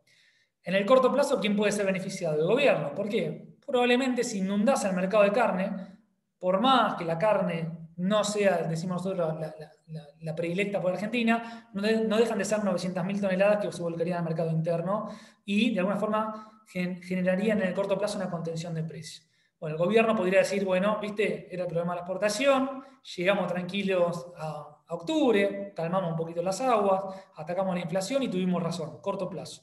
El consumo interno, beneficiándose con más consumo, corte más barato, si se quiere. Los frigoríficos de consumo también no están expuestos a la exportación. El consumo tiene distintas exigencias a los frigoríficos exportadores, tiene menor costo, menor tecnología, menor exigencias sanitarias. Prácticamente el frigorífico exportador, si no exporta, no funciona, es inviable, ¿no? Tiene muchísimos costos más elevados y están absolutamente enfocados en un circuito formal que a la hora de salir a pelear en el mercado interno se encuentran con prácticamente la ley de la selva. Y, lógicamente, acá hay alguien que gana siempre con Argentina, que son los competidores. Hoy en el mundo no pueden creer lo que está pasando en Argentina. De hecho, hay noticias de Brasil que festejan la decisión de Argentina porque asumen que Brasil, y lo mismo va a hacer Uruguay, van a tomar, obviamente y naturalmente, parte de la torta que deja de ofrecer Argentina al mundo. Parte de esa producción que Argentina le está ofreciendo al mundo va a ser fácil. No te compra vos, le compra Uruguay. Y está perfecto. De eso se trata el mercado, competencia, y Argentina da todas las ventajas. Ahora, en el mediano plazo, ¿con qué nos encontramos? Nos encontramos ya con una cuestión en que empezás a tener una mayor oferta de carne e incluso algún frigorífico se puede beneficiar. ¿Por qué? Porque tenés tanta oferta de carne, llevado al extremo esto, ¿no? Esto es un modelo sería de simulación como fue el 2006 en adelante. Tenés tanta oferta de carne que vas a poder exportar, seguramente te van a habilitar las exportaciones porque vas a estar sobreofertado en el mercado interno, vas a tener un precio de compra muy bajo en el mercado interno y sin embargo vas a capturar el precio del mercado internacional. Eso fue lo que pasó, sin ir muy lejos, en el 2009. En 2009 se exportaron algo así como 660.000 toneladas que tienen que ver con esa liquidación total de Hacienda, con esa producción que se fue por las nubes, se habilitaron los ROE, te dejaron exportarlos, los frigoríficos exportadores esporádicamente, por un tiempito, hicieron muy buenos negocios. En el largo plazo pierden todos. ¿Por qué? Porque se sabe la verdad en el largo plazo. No dura mucho. Una mentira no puede durar durante mucho tiempo. A la larga triunfa la verdad y la verdad que te va a decir, y mirá, terminaste con un stock decreciente, con menor cantidad de novillos, con menor oferta, consumo por habitante más bajo, la carne más cara del mundo, frigoríficos exportadores que han cerrado, muy pocos quedaron en pie, descapitalización de la industria, desinversión en tecnología, en conocimiento, pérdida de clientes, ¿no? A veces no hablamos de eso, es drástico el efecto sobre los clientes se dan vuelta, le prefieren comprar a otro, un poquito menos de calidad tal vez, o igual calidad, y te puedo ya pagar incluso más precio, pero me tenés que ser un proveedor confiable, no puede ser que Argentina un día sí, un día no. Entonces a la larga todos pierden. El problema de nuevo es qué está viendo cada uno. Nosotros como productores, como gente del sector ganadero, entendemos que es un ciclo biológico, que hoy estoy viendo los resultados de los últimos 3 años y hoy estoy tomando decisiones para los próximos 3 años. El gobierno está hoy tomando decisiones para los próximos meses. El mundo se acaba a partir de octubre, después de octubre, ¿no? O en octubre y después de octubre será otra historia. Entonces nos encontramos con dos cuestiones completamente distintas, contra un choque entre lo que es la racionalidad y la otra parte que es emocional, que ahora vamos a ver, con cierto fanatismo, con algún cierto sesgo ideológico. La cuestión es que con esto todos perdemos, nada más que cada uno va a perder en distintos momentos. Para ir cerrando entonces, ¿Qué hacemos de las empresas? ¿Con qué situación nos encontramos? Bueno, hoy nos encontramos con mucho de esto en las empresas, ¿no? ¿Qué pasa? En las empresas, y sobre todo en las empresas familiares, en las empresas donde hay un directorio, que hay distintos socios, distinta gente que trabaja y empuja todos los días, tenemos la parte más de corazonada, el corazón caliente, de enojarse inmediatamente, decir el famoso te dije, yo sabía, caímos en la misma de nuevo, vendo todo, me dijo otra cosa, la famosa del actuar por calentura, que es lo que podemos llegar a tener hoy, ¿no? Lo veíamos venir, sin embargo, hasta que no vino, no nos dimos cuenta y ahora nos sentimos los peores del mundo y estamos quizás con el ánimo por el piso. Después está también la otra parte de la empresa que lo piensa de otra forma, ¿no? Y eso también nosotros lo vemos en la diaria. El famoso ya sé, me enteré, ¿qué va a hacer?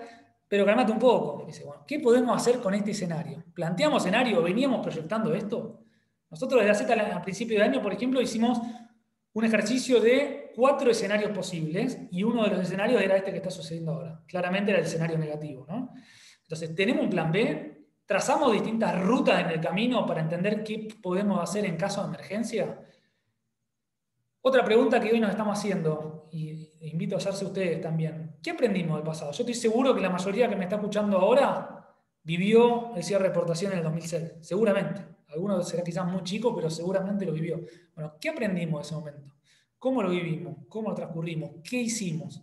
¿Alguna lección nos tuvo que haber dejado el pasado? ¿Qué queremos hacer? También otra de las preguntas interesantes, ¿no? ¿Cuál es mi propósito de la empresa? ¿Para qué estamos haciendo esto? ¿Lo hacemos por una cuestión de negocio puntual, de pongo tanta plata, salgo tanta plata? ¿O una cuestión que está vinculada también a mi profesión, a mi familia, a la tradición? Tengo, por ejemplo, un objetivo, una propuesta patrimonial. Mi idea es llegar a jubilarme con 10.000 vacas, por ejemplo. No, 10.000 vacas, bueno, me fui un poquito para arriba. 1.500 vacas, 2.000 vacas, para estar tranquilo. Entonces tengo un objetivo patrimonial. No miro tanto la diaria, sino más bien voy viendo cómo se va dando sí, la coyuntura, se va dando cada momento y trato de tomar decisiones en función de eso. De hecho, tenemos muchos clientes nosotros que 2008-2009, el peor de los mundos para la ganadería, la vaca valía una caja de zapatos, crecieron en stock. Dijeron, este es el momento. Entremos ahora que no vale nada la vaca. Estamos pensando no en el 2010, ni el 15, ni en el 20. Estamos pensando prácticamente en el 2040. Y aprovecharon ese momento y ahí fueron que crecieron, ¿no? Entonces también la visión. ¿Cuál es la visión que nosotros tenemos? Para el negocio esto puede ser malísimo en el corto plazo. Sin embargo, para la vida de la empresa puede ser un tramo, como le dije hoy. Pasamos el 2018, los frigoríficos arriba, los criadores abajo. Llegamos al 2020, los criadores muy arriba, después de 10 años están muy abajo. Tuvimos un momento también de los filoteros, con un consumo fuerte y el maíz que estaba barato y parecía que era el negocio. Y sin embargo, la producción agropecuaria me parece que es más que cada uno de esos negocios individuales y también es una producción que es bastante poco flexible, o sea, inelástica, es poco flexible. Porque ustedes me van a decir, son pocas las cosas que puedo cambiar en este momento, ¿no? Yo ya tengo cuestiones que ya están ejecutadas. Arranqué hace 2, 3 años y hay cuestiones que ya están inmovilizadas y esto no me va a cambiar mucho. Entonces también está bueno sí, la parte más emocional de la empresa, entender un poco que eso se tiene que potenciar con la parte más racional, pero está bueno analizar desde distintos focos de esta realidad y pensar de nuevo qué queremos, cómo nos imaginamos hacia adelante, cuáles son las posibles rutas o los posibles caminos que podemos tomar. Esto como cuando proyectamos un viaje, ¿no? Asumimos que nos pueden pasar varias cosas, que se puede romper el auto, que nos pueden robar, que puede haber mucho tráfico, que en vez de llegar en 5 horas como tenía planificado voy a llegar en 20 horas. Bueno, hacemos eso en la empresa lo mismo. Si tenemos que planificar ese viaje, que es un largo viaje de varios años, tenemos que plantearnos entre distintos escenarios y decir, bueno, ¿cómo vamos a ir con esto? ¿Cómo vivimos de la experiencia? ¿Qué podemos ver hacia adelante? ¿Qué podemos variar de lo que venimos haciendo? ¿Hasta qué punto, quizás en algún punto nos podemos hacer más flexibles y podemos encontrar distintas válvulas de escape? ¿Cómo entendemos la empresa también estratégicamente? A ver, hago agricultura, hago ganadería, la ganadería me da mucho apoyo, tiene un fuertísimo componente desde el punto de vista fiscal para mi planteo, lo veo mucho por ese lado, lo veo como un resguardo, lo veo como un buffer. Varias veces en la historia la ganadería me terminó salvando cuando no coseché ni una tonelada de grano. Entonces también hay que ver todas estas cuestiones que hoy, lógicamente, con toda esta calentura y con toda esta bronca, puede reinar el desánimo y decir esto no va para ningún lado, está todo mal. Sin embargo, las políticas, los políticos, estas cuestiones pasan y las empresas van perdurando en el tiempo. La historia nos dice a nosotros en el corto plazo que las empresas que mejor se defienden en estos escenarios de tanta incertidumbre y que pueden ser negativos son aquellas empresas que tienen una visión sistémica, ¿no? Que se reúnen de grandes equipos, que tienen un gran asesor en la parte quizás económica, que tiene un excelente nutricionista que trata de acomodar las cosas de la mejor forma posible para optimizar y mejorar las conversiones, que tienen también un muy buen asesor a la hora de comprar un vientre, que no están todos haciendo todo continuamente, que tengo uno que está más con la mirada en lo financiero, que otro más en lo comercial, que otro está más que nada con la planificación fiscal, que es importantísima, la planificación impositiva. En esos equipos nosotros que vemos la diferencia. Entonces, la invitación es a tomar un poquito con calma en estos días. De hecho, todo lo que estamos diciendo en estos días y todo lo que estamos hablando todavía no sabemos qué va a pasar realmente. ¿Por qué? Porque no hay nada escrito.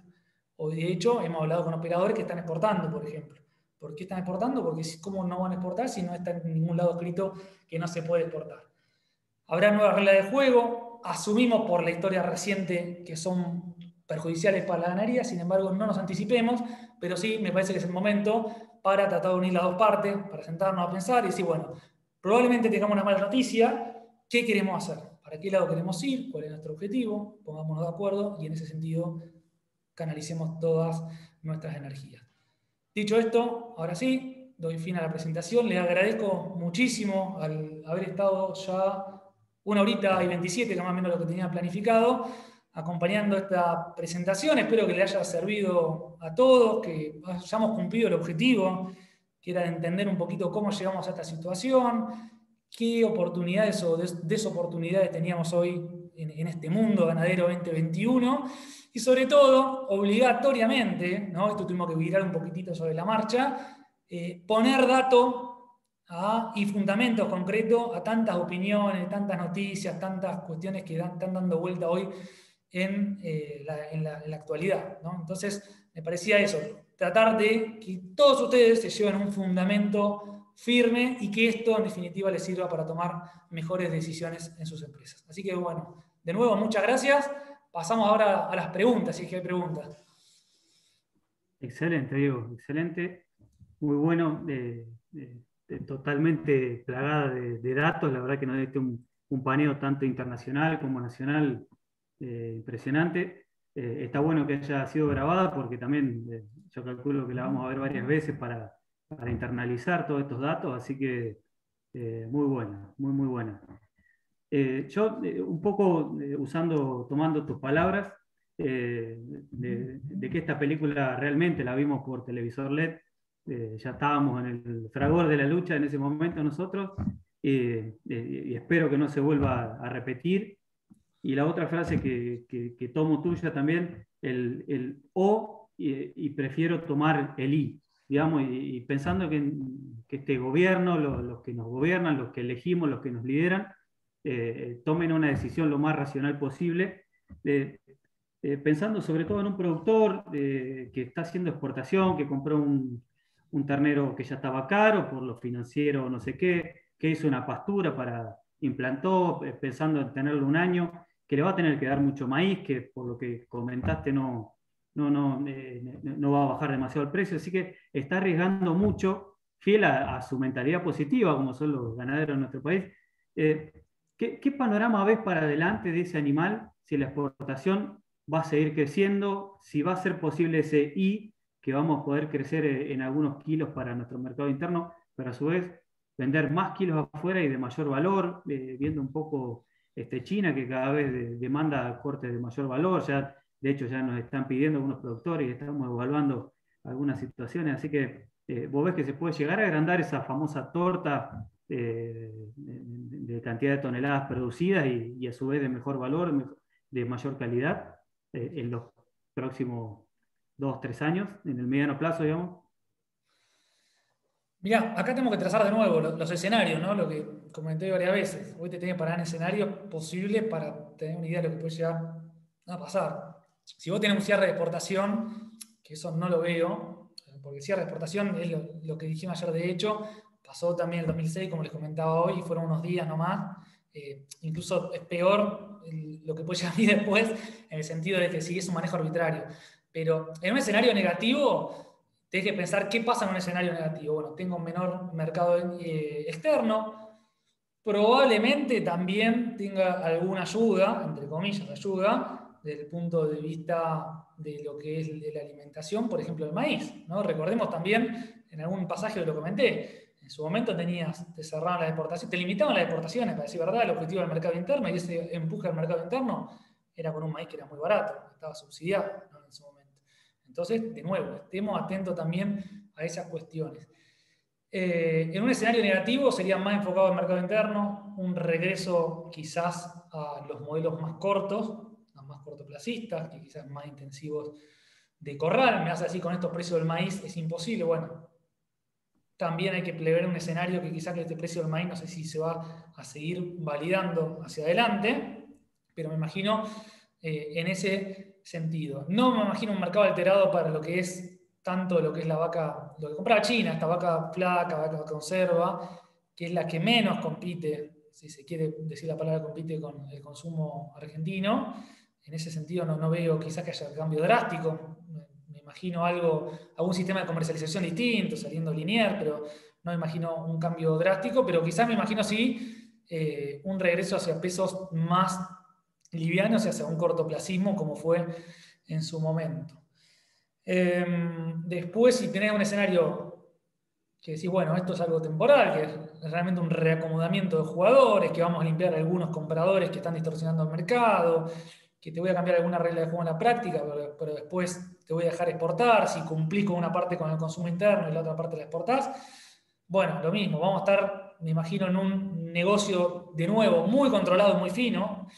De esto, lamentablemente, yo creo que llegan para quedarse estas cosas, o sea, tirás la noticia de cerrar las exportaciones, como dar un golpe fuerte, te deja medio knockout, después bajás, abrís las exportaciones, pero el control llega para quedarse, eso lo doy por descontado, sobre todo porque Argentina va a seguir teniendo el problema de siempre, porque eso no hablé tanto hoy, no tenía la intención de profundizar en macroeconomía, pero no nos olvidemos que tenemos una inflación de 45 puntos todos los meses, entonces siempre va a ser recurrente el tema de la carne mientras sigamos con los mismos problemas macroeconómicos que no veo que se solucionen en los próximos años. Entonces, en ese sentido, en un escenario intermedio, que sea más de I que de O, ahí vamos a tener mejores posibilidades. Sin embargo, lo veo ahí un mercado también regulado. Yo creo que hay que poner energía, Nahuel, bastante en toda esta cuestión. A ver, pensar en qué me puedo defender yo y cuánto yo no tomo decisiones. El famoso, a veces pienso yo en el óptimo de Pareto, ¿viste? Que dice que estamos a veces el 80% del tiempo atrás de cosas que no nos generan nada, nos generan el 20% de los resultados. Y que las cosas que nos generan los grandes resultados las asignamos poco tiempo. Entonces muchas veces estamos pensando qué hace este, qué hizo el otro, van a cerrar, no van a cerrar, qué puede llegar a pasar en 2 años, y eso me paraliza. Entonces me parece que la única forma que tenemos de defendernos es poniéndole cabeza a lo que realmente nosotros podemos cambiar de nuestra realidad. Entonces ahí de nuevo, decir, bueno, hagamos cuenta, qué es lo que más nos conviene, cómo puedo ser más eficiente, cómo puedo mejorar mi conversión, cómo puedo, si a ver, veo que esto viene para el mercado interno, bueno, cómo puedo ser mucho más eficiente en generar un animal liviano en el menor tiempo posible, con la mejor eficiencia de conversión y la mejor calidad, que seguramente me la va a pagar. ¿Qué diferencia puedo hacer en las compras? ¿Cómo puedo aprovechar las relaciones de compra-venta? Todas esas cuestiones que en la diaria, las cuestiones que puedo manejar en sanidad, que son un costo de inversión mínimo y tiene alto impacto, bueno, todas las cuestiones que están a mano, me parece que es un momento de enfatizar en eso. No me refiero a grandes inversiones, porque uno va a decir, bueno, vos estás loco con lo que me acaba de decir, no voy a poner un peso, o no, una locura.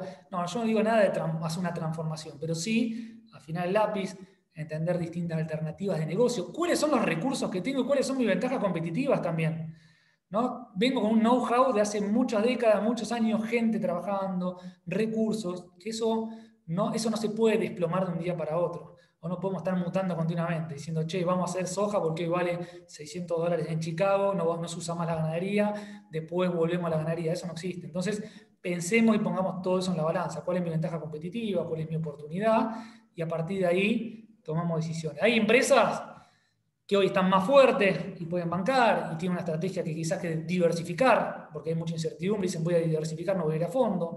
Hay empresas que en estos momentos son oportunistas y dicen yo voy a ir a fondo, esto viene por tal lado, entonces voy a profundizar sobre este lado, otro tipo lo conozco, me fue muy bien, o me hubiese ido muy bien si hubiese hecho esto en el 2007, 2008, 2009 y que no lo hice, me parece que viene por este lado, porque son los mismos tipos y por lo general no son muy originales con los errores, van a hacer lo mismo. Entonces voy por ese lado que en su momento me arrepentí. Entonces me parece que yo le pondría foco a eso, ¿no? Tratar de entender en la historia de la empresa reciente qué es lo que pasó, cómo me manejé, qué hubiese hecho en su momento, pensar cuál es mi foto, cuál es mi ventaja competitiva, cuáles son mis recursos y qué forma puedo potenciar. Se puede venir un tiempo de hacer un poco la plancha y puede ser tal vez, pero hay que pensar en la empresa y no solamente en el corto plazo de los negocios. Esto, los políticos, estas medidas pasan, como lo dije, la realidad y la verdad en algún momento llega, espero que sea más pronto que tarde, y nosotros no podemos estar continuamente yendo y viniendo, yendo y viniendo. Por eso pensar bastante en las estructuras, me parece, de las empresas es un buen ejercicio que tenemos que hacer. Sí, y yo creo que en el último tiempo, en los últimos años, eso se viene dando y lo veo que cada vez va agarrando más fuerza. Empezar a medir cosas básicas de una caravana electrónica, a qué proveedor le compré los terneros, de qué frigorífico me rinde más la hacienda. Hay muchísimas cosas que se van dando, pero bueno, por ahí estas políticas hacen dudar un poco, pero bueno, evidentemente lo vimos también y muchos de nuestros clientes o asesorados que tenemos, todos los que fueron invirtiendo a lo largo de este tiempo, se fueron profesionalizando, abriendo paraguas, diversificando, está sumamente claro que les está yendo mejor, les ha ido mejor, así que eh, es bueno ese punto también. Bien. No tengo muchas preguntas, no sé si alguno quiere hacer alguna otra pregunta. Fue extremadamente clara la disertación de Diego, así que no sé si alguno quiere aprovechar este momentito, preguntar. Tenemos todavía unos minutitos para aprovechar todo el conocimiento de Diego. Bueno, ahí abrí algunos de los comentarios. Bueno, muchas gracias a los que felicitan. Si hay alguna crítica también es bienvenida. Veo muchos mails, debe ser para mandar la presentación, después se la mandamos, no hay problema. Está la grabación también. Y ojalá que, bueno, cuando la próxima reunión o el próximo encuentro hablemos de cosas distintas, pero coincido con vos, Nahuel, en eso, y si encapsulamos por un momento, nos abstraemos de esto, la tendencia era hacia eso, ¿no? Cada vez, y esto pasa también en el mundo, si te quedas haciendo lo que venías haciendo a nivel productivo, te vas quedando afuera. No hablé de otros temas, pero las tendencias a largo plazo, las cuestiones de carne artificial, que te dicen, bueno, tenés que hacer algo distinto, tenés que ponerle más cabeza a la parte productiva, diferenciarte, apuntar a la calidad. Si vas a hacer un commodity, probablemente tengas que hacer algo de gran escala para competirle a una carne de laboratorio. Cada vez más empresas se están preocupando en cómo invertir más en genética, en calidad, en ser mucho más eficiente con el uso de los recursos, porque básicamente a la larga el mundo es más exigente, los competidores son más competitivos, y si te vas quedando quieto, nada, el mercado mismo te va dejando a un costado. Por eso las empresas cada vez hacen más cuenta y lo que comentaba hoy, cada vez esa mayor necesidad de los equipos de trabajo, ¿no? Necesitas tener el técnico que te asesore, nutrición, antes quizás que todos hacíamos todo y estaba bien, antes quizás que estaba bien con producir, éramos y somos buenísimos produciendo, eso es muy probable que cada uno diga, mira, nosotros productivamente somos muy buenos, tenemos buenos resultados, genial. Hoy no te alcanza con eso. Todo tu esfuerzo productivo quizás lo puedes perder después tranquila hacia adelante. Entonces, para estar en todo, tenés que tener una visión sistémica y esa visión sistémica necesita de los equipos, de asesorarte con el que te vende el insumo, el veterinario, etcétera, porque en los pequeños errores, esto es como los partidos que dicen el pequeño error para la final, bueno, acá lo mismo, los pequeños detalles pueden llegar a perder el negocio. Sí, tal cual. Hoy, bueno, no sé, calculo que la mayoría de los que estamos en este Zoom somos proveedores en alguna medida de algo que producimos y se lo vendemos a otro. Pensaba, digo, tanto trabajo, digo, y haber logrado un cliente, un comprador como China, digamos, eh, que después, digamos, yo si me pongo a pensar en un productor que hace sobra, en un cliente, y le fallo, después te cuesta a un Perú volver a retomar la confianza, lo que sea, volver al volumen anterior, y nosotros que estemos dudando, haciendo tambalear, la verdad que todo un mercado tan grande, por ahí te da un poco de pena. Pero bueno, veremos a ver qué medidas toma también esta gente. Perfecto. Bueno, no sé, Bueno, creo que me parece que más que suficiente. Muchísimas gracias, Diego, a Z Group, Nico Udakiola. Excelente todo, el armado. Gracias a todos los que participaron, se sumaron. Después, si llega alguna pregunta o demás, que seguramente va a ir surgiendo cuando vayamos a algún campo y demás, se las vamos a hacer llegar y tratar de responder también, de alguna manera. bueno, muchísimas ¿Eh? gracias a todos. Agradezco nuevamente a todos los que se sumaron. Gracias, Nahuel, gracias, Cladán, por haber confiado en esta propuesta y por generar estos espacios que es, en definitiva, para construir valor con la comunidad de uno, ¿no? Con la que trabaja diaria, con los clientes, con los no clientes, encontrar un espacio de tiempo distinto quizás a las relaciones transaccionales, la diaria, compra, venta, bueno, parar un poco la pelota acá tanto, ver dónde estamos parados, qué está pasando afuera, qué está pasando con los demás, y a partir de eso ganar un poco de aire, hacer un poco de caja como si fuese una recría y tirar para adelante. Así que bueno, muchas gracias a todos de nuevo. Ojalá verlos en algún que otro evento, alguna reunión de este tipo. Gracias, Clan, de nuevo. Y ojalá que nos vaya a todos bien y que la próxima reunión estemos con otra noticia y con otro enfoque distinto, que hay mucho más por descubrir, pero hoy nos concentramos en esto. Muchas gracias, hasta la próxima.